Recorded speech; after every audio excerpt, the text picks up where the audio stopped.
All right, guys. Thank you for joining me today. And as in some of the other videos, like I told you, most of these are based off dreams and meditations I have. This one is actually based off of just some thoughts I had, and even though some of these these things that I'm about to say do come off as offensive to some, I just want you to keep an open mind about it.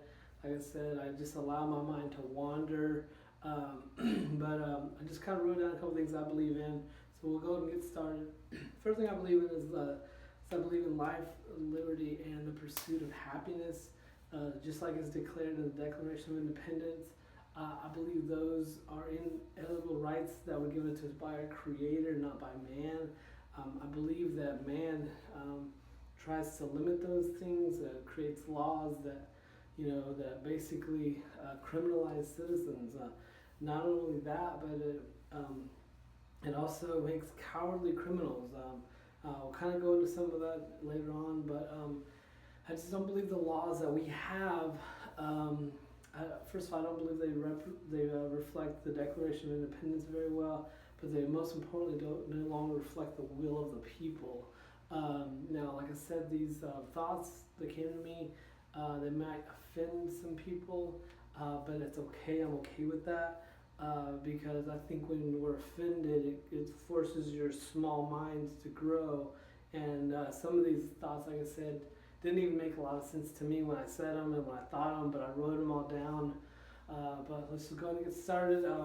First, although I am very, very pro-life, still, when I first wrote this down, I actually did write down that we need to outlaw abortions, but before we do that, because this is very hard for me to say, yeah, let's make this illegal. I know there's certain situations, but we definitely need to change the law as far as it goes to adoption. We need to make it. I do believe in protecting people, and I do believe in protecting the kids, but it is so hard for people to adopt right now. I've known many families, or a couple families, that have adopted, and they said one family flat out told me, they said if it was this hard to have kids, we would have never had any kids. And so I know that the adoption process is very grueling. We need to make it more simplified, and so good parents can get some kids that they want to love and grow. But also too, just we as a society just need to create better situations for people that are creating kids that they may not want. I know a lot of that's with education. I know a lot of that's just maybe they have low self-esteem. Whatever it may be, there are a lot of single mothers out there that maybe just got locked into a bad situation and maybe felt that was the only thing they could do. But I think if we just educate young women on what is the right thing to do, and educate men on how to treat women. And I know it's going to sound like I'm going completely into left field from this, but that's why I believe we should legalize prostitution.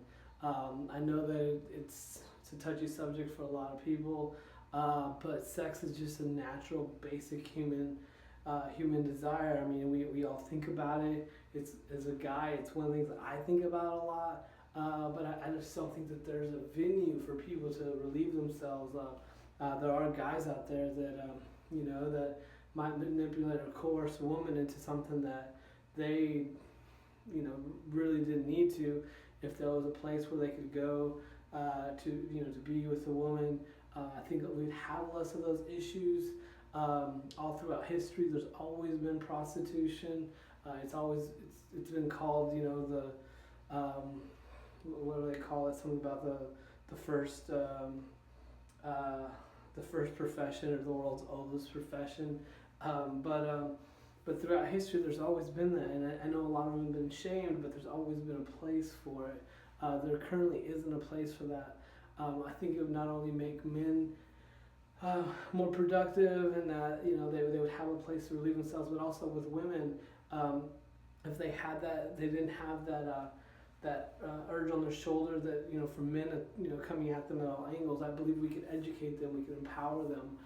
Even the prostitutes, I mean, we could show them a viable business structure, show them how they could turn their profession, as you say, into something else. Maybe they could start their own business afterwards, or whatever they may need to. The main reason behind this, guys, is right now it's estimated there are more sex slaves than have ever existed in humanity, and that's really pathetic. The laws right now go after the prostitutes, and it should be going after the pimps and people that put them in those situations. But ultimately, we just need to make it safer for people that are already conducting these activities to do it in a safer, more positive way. And then moving on to the next subject, I think we should legalize drugs. I know that same thing. It's a touchy subject for a lot of people, but right now, our drug companies are, the Bayers, the Pfizers, all these different drug companies right now are just poisoning our kids. They're poisoning each other. I mean, it's. I currently saw this girl who was taking Adderall, and I met her before, and she was very quiet and mild-mannered, and just she was on so many just anti-depression, and I don't know how they decided to give her antidepressant and Adderall. I think I saw Xanax in there too, so maybe she had anxiety. I mean, she was just being fed all these drugs by a doctor and by these people she trusted, and so I just don't believe that that they have it in their best interest. But I also think that if people had more education on alternative options.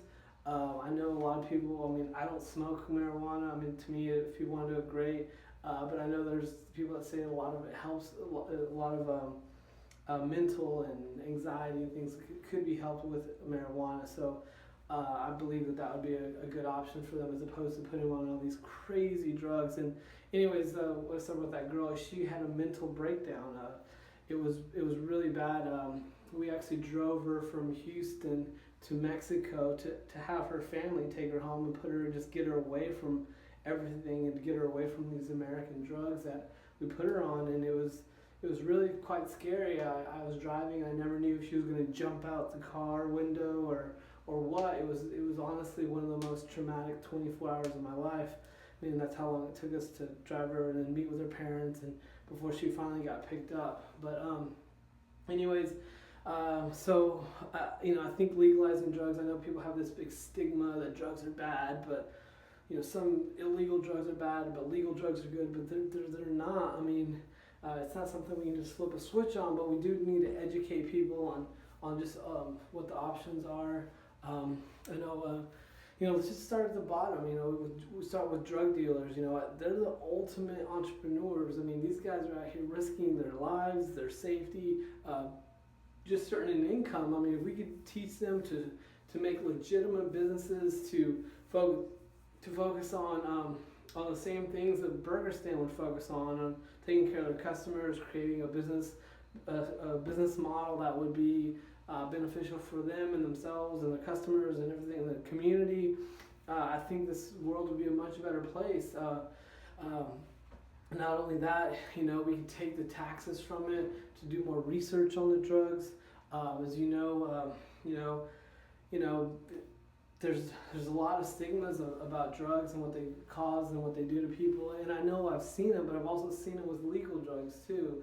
So you can't tell me one's worse than the other. But I know for myself, I've tried pretty much any drug you can think of. I've done them all. But I've never been addicted because I don't have that mental part of me. We'll kind of get into that later, but that's what people worry about is what it's going to do to the community and families, and that's where prevention comes into place. I don't think we should just have it widely available at every single gas station, but I do think that we need to create a better plan and a better business model where people could do it in a safe manner. without endangering others. Because right now prisoners are just overflowing with people that are in there for drug charges, and it's ridiculous. I think we should rehabilitate them, free them. Obviously, we're going to rehabilitate them, educate them, and prepare them for the free world, but just then free them after that. We're wasting way too much money on it. Our criminal system is a joke. They're basically criminal conventions, and this video I actually made while I was in jail. I was in jail about 8 months ago for a ticketable offense. I was driving on a suspended license, and that's what I was talking about. It makes cowardly criminals. I wasn't allowed to protect myself and defend myself. I said I had to get a lawyer. Anyways, the court procedure took a month. It was just this big waste. I mean, while I was there, I met all kinds of people, and most of them were there for a lot worse offense than driving on a suspended license. But that's what jails do. They force people into this small community where it's okay to steal, it's okay to do all these things, but it's not okay. So you're having these minor criminals now networking with major criminals, and learning new skills. If we just change that model to where people are in there empowering each other on how to get out and do something better with the world, I think it would definitely change the way our society was moving forward.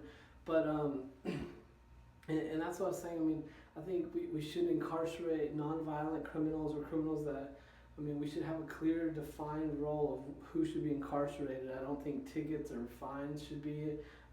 Debtors' prisons were outlawed, 150 years ago, and I think in 1833 they were actually banned, but it wasn't until the 1980s that they said that it violated the 14th Amendment. But I don't see how our government is allowed to incarcerate citizens for owing money. I mean, obviously my situation was a little bit different, but I've heard of people being incarcerated for not paying fines, paying fees. But that's what I'm telling you. Our laws no longer reflect the will of the people. I think in the technological world that we live in, we should be able to change laws that are completely transparent, in a quicker manner. As you know, with Obamacare, it was this 1,600-page document that had more bells and whistles than anyone cared to read, and it just